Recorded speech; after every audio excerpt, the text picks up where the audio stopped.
بسم الله الرحمن الرحيم. السلام عليكم ورحمة الله وبركاته.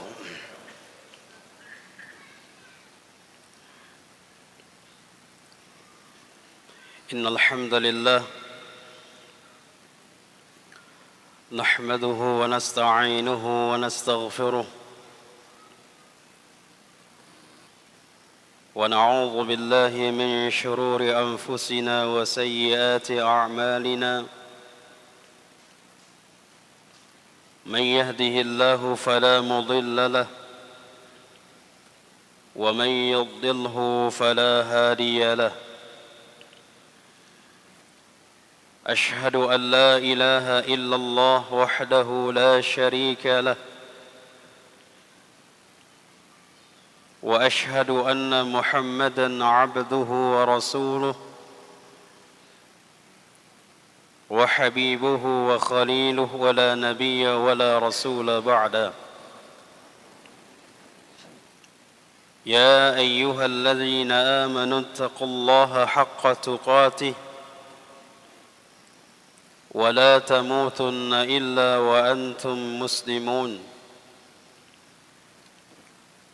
أما بعد فإن أصدق الحديث كتاب الله وخير الهدي هدي محمد صلى الله عليه وسلم وشر الأمور محدثاتها وكل محدثة بدعة وكل بدعة ضلالة وكل ضلالة في النار. Ahibati fillah rahimani wa rahimakumullah. Kembali kita melanjutkan di setiap malam Kamis kita membahas kitab tafsir. Ya, tafsir ya. Yang alhamdulillah kita sudah mengambil beberapa kalimat dari surah Al-Fatihah.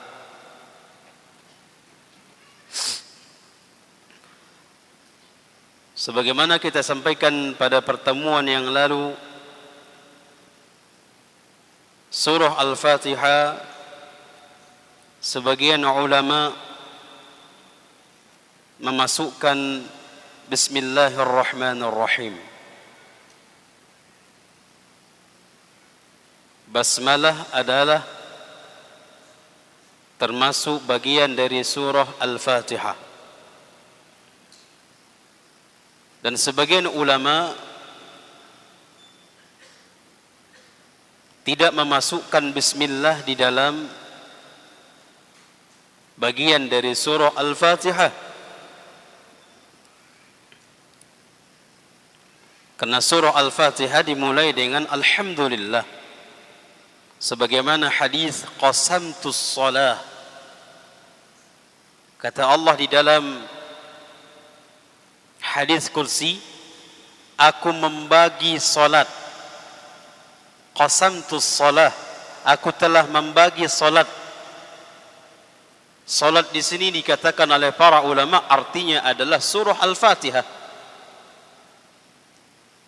Aku membagi dalam surah Al-Fatihah itu antara aku dengan hambaku. Kemudian di dalam riwayat itu dimulai setelah Allah mengatakan qasamtu shalah, aku membagi surah Al-Fatihah itu antara aku dengan hambaku, lalu di situ dimulai Alhamdulillah, dari Alhamdulillah. Sehingga inilah di antara dalil alasan para ulama basmalah atau Bismillahirrahmanirrahim bukan bagian dari surah Al-Fatihah. Ini khilaf di kalangan para ulama.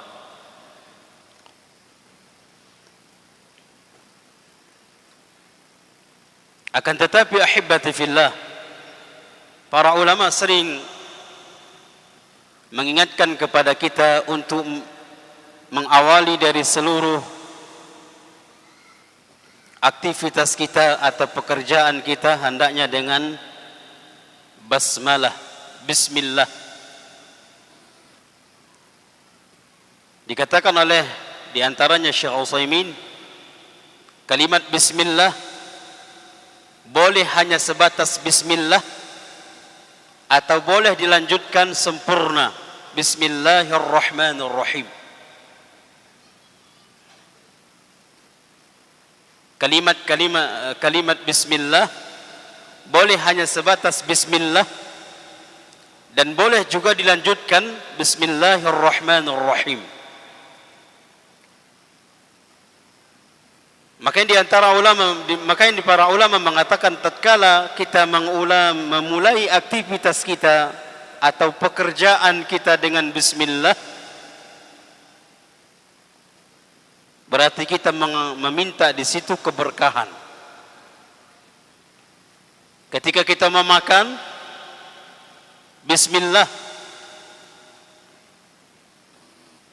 berarti di sana kita memohon keberkahan dari apa yang kita makan. Ketika kita meminum, ketika kita minum, bismillah, kita minta keberkahan.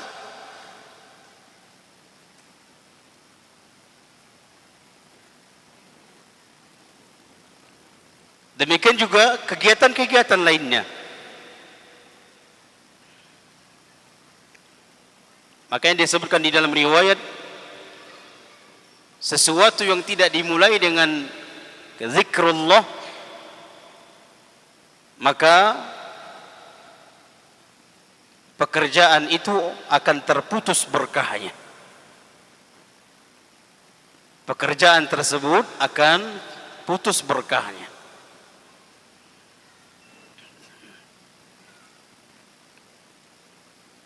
Di antara ulama juga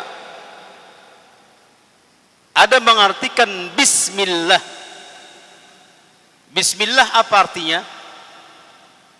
Dengan menyebut nama Allah. Berarti tatkala kita hendak melakukan sebuah pekerjaan, lalu kita mengatakan bismillah, berarti kita memulai dari pekerjaan itu dengan menyebut atas nama Allah. Juga di keberkahan yang kita dapatkan di dalam pekerjaan tersebut. Juga dikatakan oleh para ulama, kita minta pertolongan atas pekerjaan tersebut. Tatkala kita mengatakan bismillah, itu artinya ya Allah bantu aku, tolong aku. Berarti di waktu itu kita meminta bantuan pertolongan dari Allah dengan mengaplikasikan bismillah. Ingin mengangkat sesuatu, bismillah, kita angkat. Berarti kita meminta pertolongan kepada Allah agar Allah berikan kekuatan kepada kita, agar Allah berikan bantuan kepada kita mengangkat tersebut.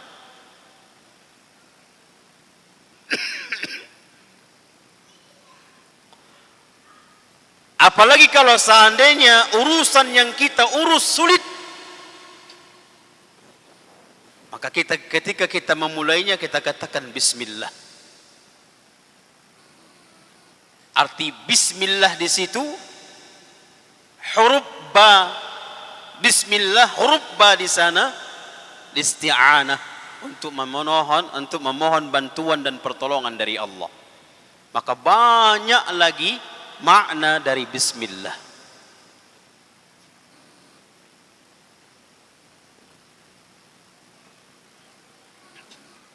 Ketika kita keluar dari rumah, apa kita baca?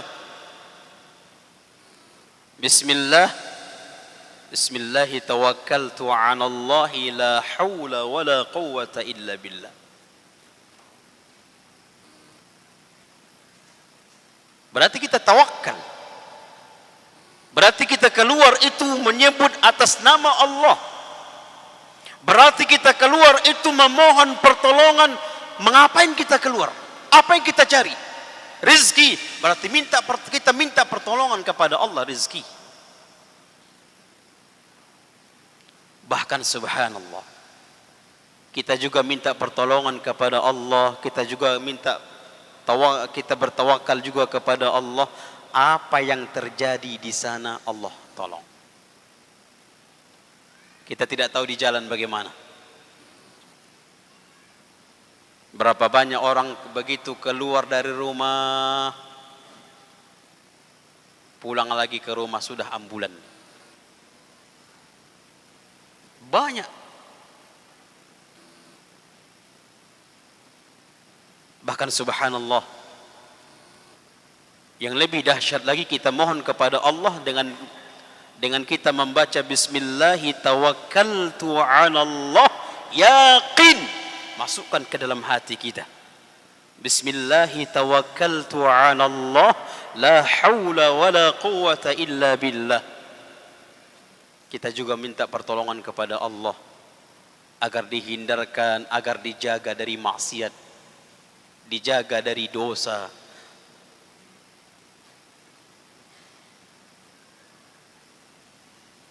Maka hibati fillah, makanya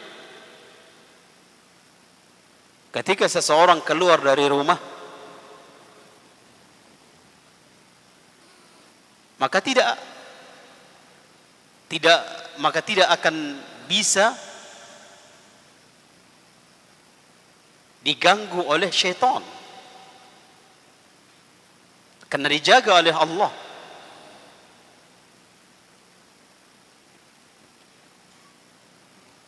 Bahkan apa yang kita niatkan hendak keluar itu, maka Allah berikan kemudahan dengan kita membaca doa tersebut.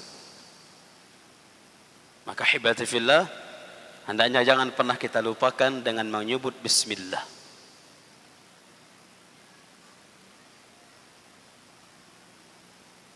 Banyak di kalangan kaum muslimin mau makan pun lupa bismillah, minum pun lupa bismillah.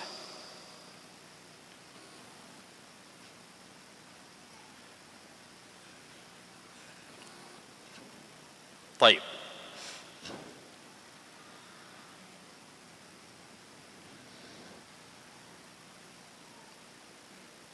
Kemudian di ayat yang kedua, alhamdulillahi rabbil alamin. Semalam juga kita sudah jelaskan, ketika salah di dalam menyebutkan huruf ha, harusnya pakai huruf ha kecil, sehingga artinya segala puji bagi Allah. Namun ha kecil dibaca menjadi ha besar, alhamdulillah. Maka artinya segala bentuk cacian, makian, segala bentuk kehinaan, kehancuran, kebinasaan lillah, kepada Allah.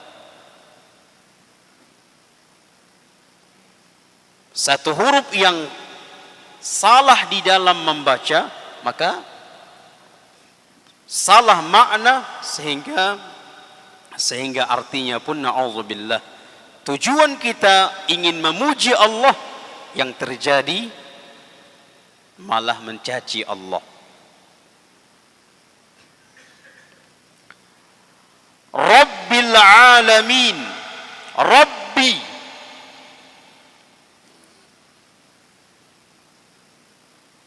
Tauhid itu ada terbagi menjadi 3.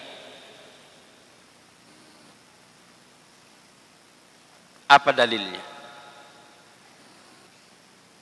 Apa dalil tauhid itu terbagi menjadi 3?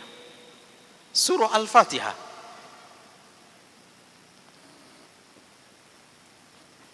Dari mana para ulama membagi tauhid itu menjadi 3? Istinbat, mengeluarkan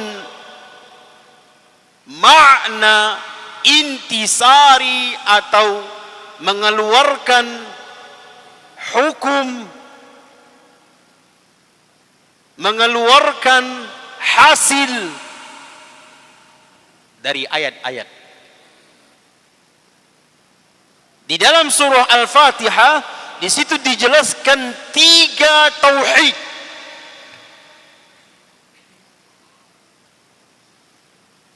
Termasuk tauhid yang pertama tauhid rububiyah. Ini alhamdulillahi rabbil alamin.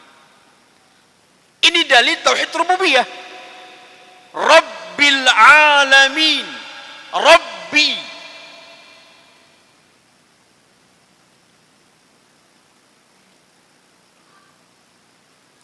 Yang menciptakan, yang mengatur,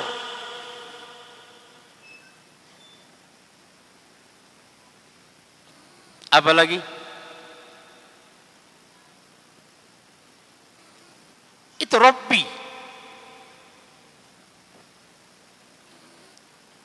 Rabbil alamin, Rabbi semesta alam. Berarti alhamdulillahi rabbil alamin, segala puji bagi Allah. Siapa itu Allah? Rabbil alamin, Tuhannya seluruh alam.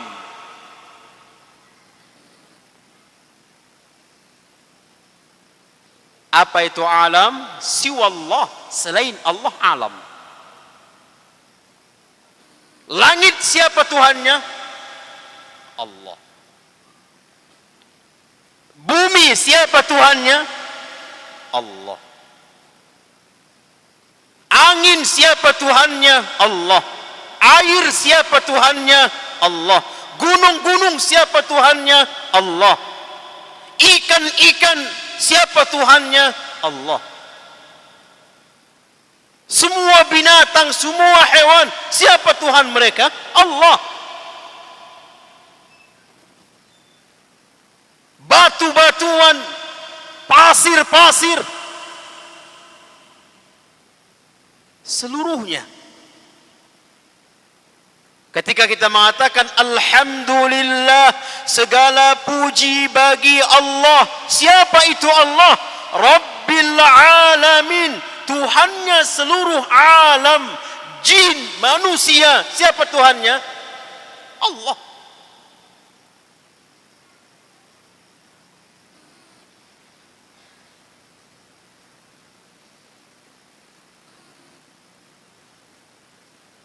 Allah jemaah, ketika kita membaca kitab tafsir,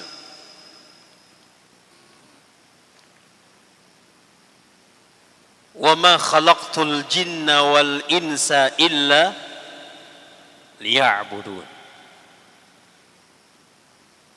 Tidaklah kuciptakan jin dan manusia illa liya'budun, kecuali untuk mentauhidkan atau menyembah Allah. Tidaklah kuciptakan jin dan manusia. Kenapa disebutkan cuma 2 makhluk ini saja? Bukankah ciptaan Allah itu banyak? Banyak.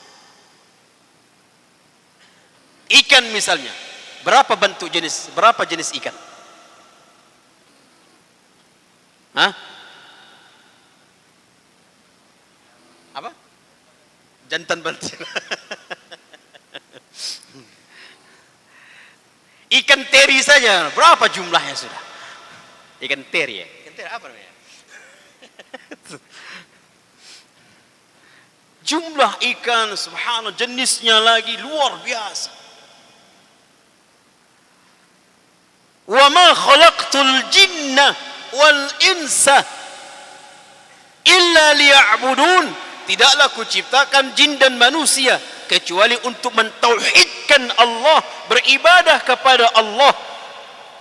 Timbul pertanyaan, kenapa cuma 2 ini disebutkan Allah? Jin dan manusia. Karena kata para ulama, dari seluruh ciptaan yang membangkang itu dari golongan ini. Ada binatang membangkang?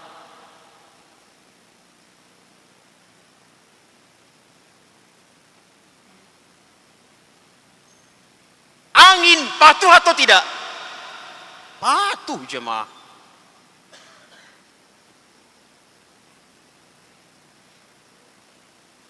Yang tak patuh kepada Allah dua golongan ini.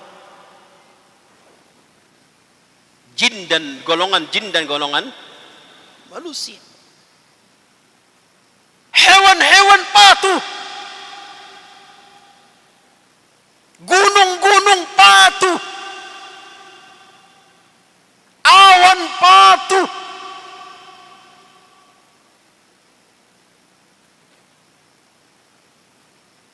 Gak ada mereka membuat kesyirikan. Kalau manusia,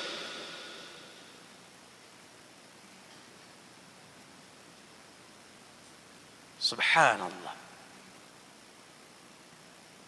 Makanya Allah katakan, walaqad zara'na li jahannam katsiran minal jinni wal ins.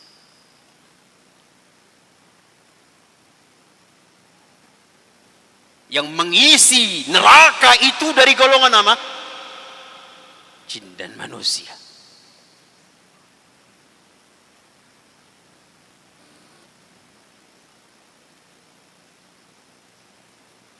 Kenapa mereka membangkang kepada Allah? Karena mereka tidak mengenal Tuhan mereka.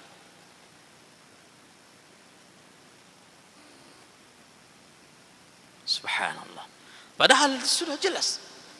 Alhamdulillahi Rabbil Alamin. Segala puji bagi Allah. Siapa itu Allah? Rabbul Alamin. Tuhannya seluruh alam. Apa itu alam? Siwa Allah. Selain Allah itu disebut alam.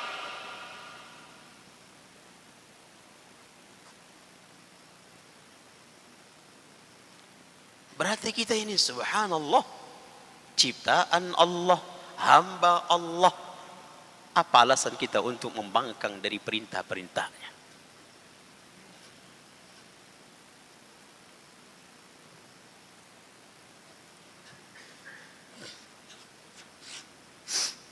Apalagi kita faham bahwasanya Allah yang menghidupkan kita, Allah.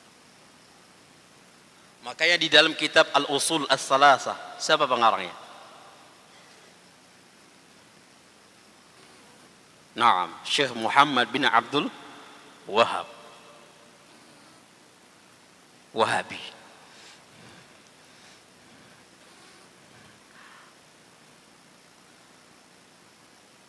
Yang membahas kitabnya Wahabi.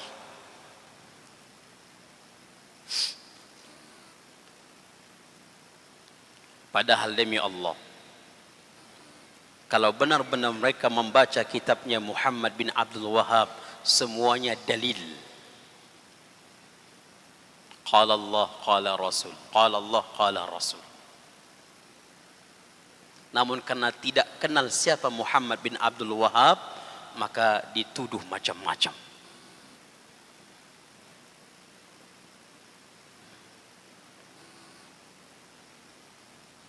Makanya di dalam kitab Al-Usul As-Salasah, 3 landasan yang harus dipelajari oleh setiap muslim dan muslimah. Di sana dijelaskan ketika ditanya, idza qila laka man rabbuk, ketika dikatakan kepadamu siapa Tuhanmu,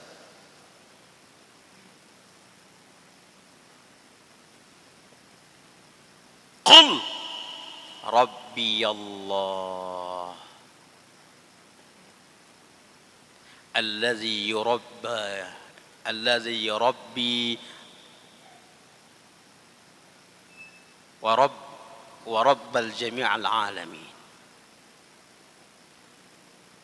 Katakanlah ketika ditanya siapa Tuhanmu, maka katakanlah qul, katakanlah Rabbi Allah. yang telah mentarbiyahku.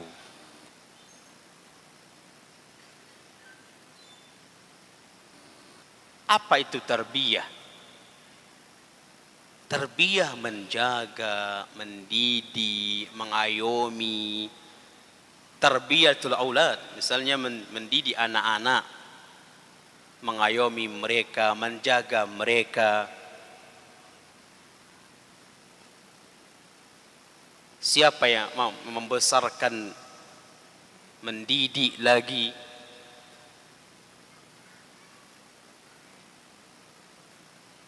Dan semua itu Allah berikan kepada kita.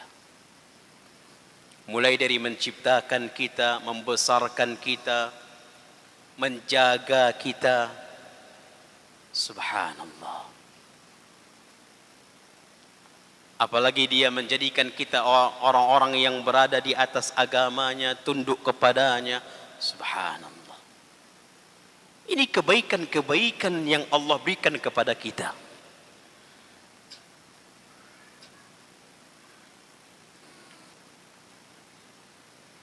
Maka hibati fillah, inilah makna alhamdulillahi rabbil alamin.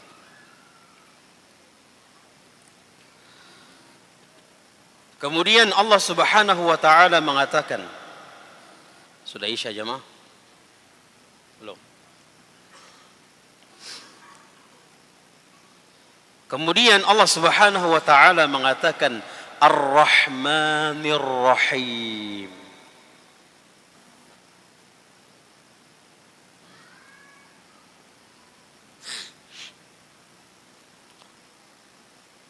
Ar-Rahmanir Rahim,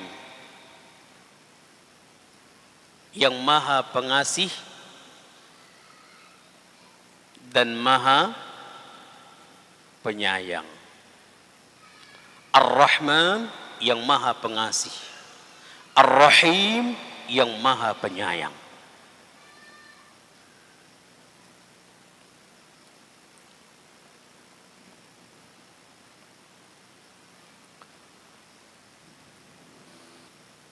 Kalau disebut di dalam sebuah kalimat Ar-Rahman, maha penyayang, terkumpul di dalamnya juga maha pengasih. Ketika disebut dengan Ar-Rahim, satu kalimat Ar-Rahim yang maha pengasih, terkumpul juga di dalamnya yang maha penyayang.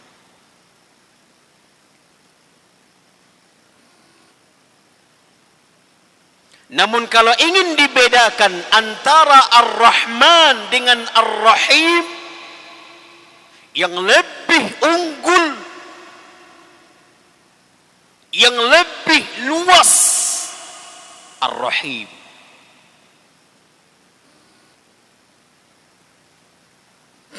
Sebagaimana dikatakan oleh Al-Imam, sebagaimana dikatakan oleh sahabat yang mulia Ibnu Abbas, huma isman raqiqan. Ar-Rahman, Ar-Rahim, dua sifat yang begitu halus, yang begitu dalam. Ahaduhuma arqa minal akhar, dan yang lebih, satu di antaranya lebih mengungguli dari yang lain.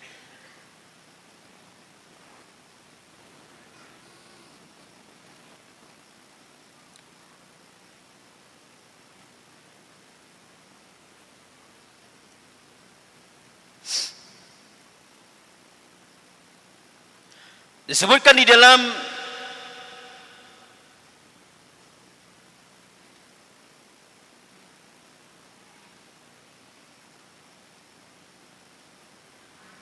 sebuah riwayat dari Ibnu Jarir,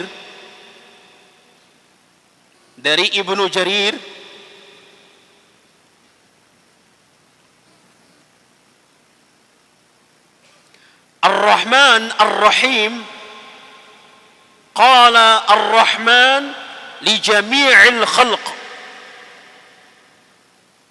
Berbicara tentang Ar-Rahman, untuk seluruh makhluk. Ar-Rahman yang maha penyayang. Ini semua makhluk diberikan. Semua makhluk dapat sayang Allah. Semua makhluk. Yang kafir dapat sayang Allah, dapat. Yang muslim, ahli ta'ah, ahli maksiat, hewan, manusia, jin, dapat. Karena itu diberikan kepada seluruh makhluk. Ammar Rahim, adapun Ar-Rahim bil mu'minin, itu hanya khusus orang beriman.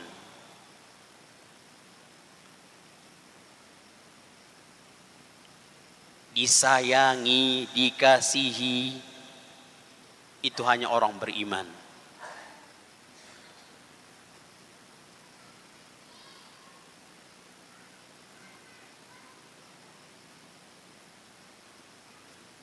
Jadi Ar-Rahim yang maha penyayang itu diberikan hanya kepada orang beriman.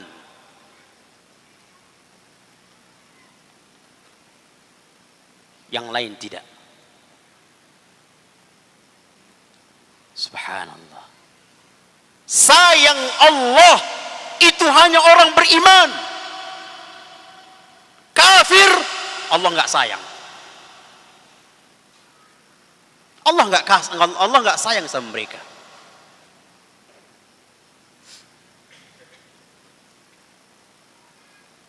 Sayang Allah hanya diberikan kepada orang yang beriman. Ahibati fillah. Ingat riwayat ketika Nabi SAW melihat ada seorang ibu mencari bayinya. Mencari, karena dia kehilangan. Dicari. Begitu dia dapat bayi tersebut, dan itu diperhatikan oleh Nabi dan para sahabat. Tawanan mereka. Seorang wanita. Begitu wanita itu mencari bayinya, begitu dapatnya bayi, dia peluk dengan kasih sayangnya. Apa kata Rasulullah? Wahai sahabatku, mungkinkah dia campakkan ke neraka, ke api itu? Kata sahabat, enggak mungkin ya Rasulullah. Sudah ada dia cari, begitu dia dapat, mungkinkah dia langsung dia campakkan ke dalam api? Kata para sahabat, enggak mungkin ya Rasulullah. Karena sayangnya. Wanita itu sayang kepada anak tersebut, anaknya. Dan demi Allah, jemaah rahimani rahimakumullah, hai orang-orang beriman, kata Nabi SAW, sayangnya Allah kepada hamba-hambanya melebihi sayang ibu kepada anak bayinya.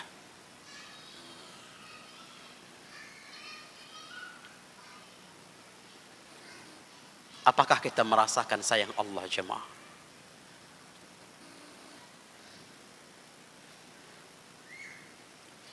Apakah selama ini bertahun-tahun hidup di permukaan bumi ini kita merasakan sayang Allah kepada kita?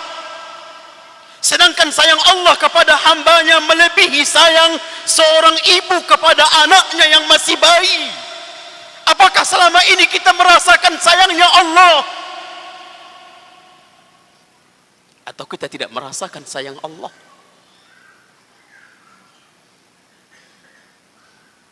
Kalau kita belum merasakan sayangnya Allah,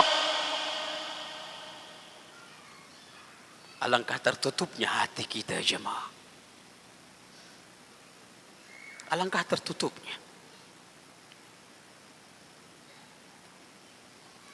Terkadang kita memandang sayang Allah itu dengan Allah berikan harta yang melimpah. Kata Nabi SAW, Inna Allah yu'til mal liman yuhibbu wa liman la yuhibbu. Sesungguhnya Allah memberikan harta itu kepada yang dicintai oleh Allah dan kepada yang dibenci oleh Allah. Allah berikan harta.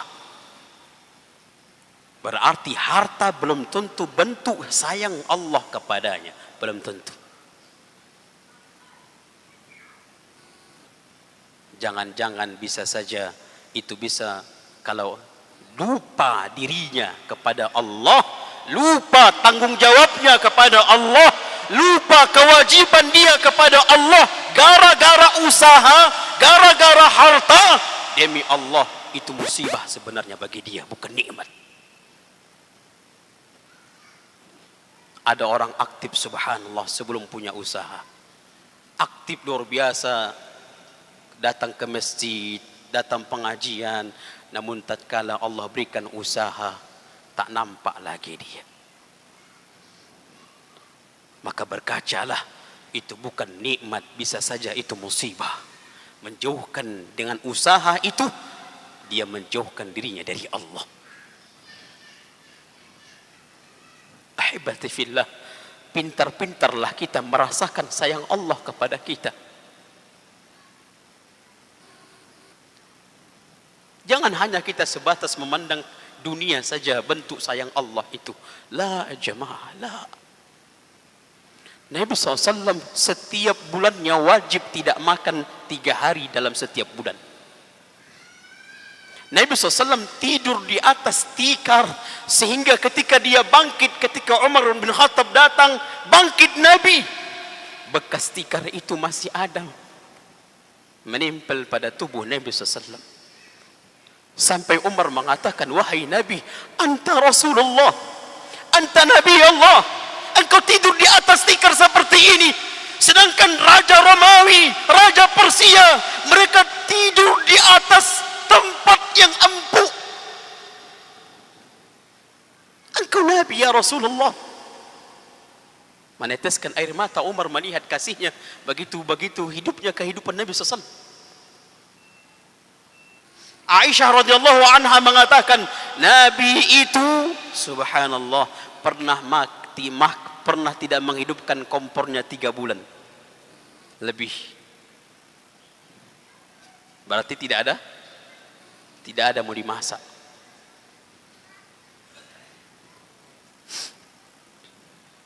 Namun lihat bagaimana mereka jemaah. Uwais Al-Qarni mencari makan di tong sampah. Kita tidak seperti itu jemaah. Kehidupan kita tidak sesempit Uwais Al-Qarni yang dia makan dari tong sampah.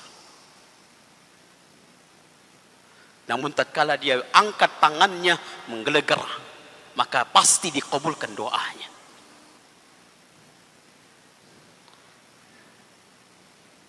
Pintar-pintarlah merasakan sayang Allah. Ketika seseorang menjaga kewajiban dia kepada Allah, berarti itu bentuk sayang Allah kepadanya. Udah azan ya? Baik. Kita cukupkan ya?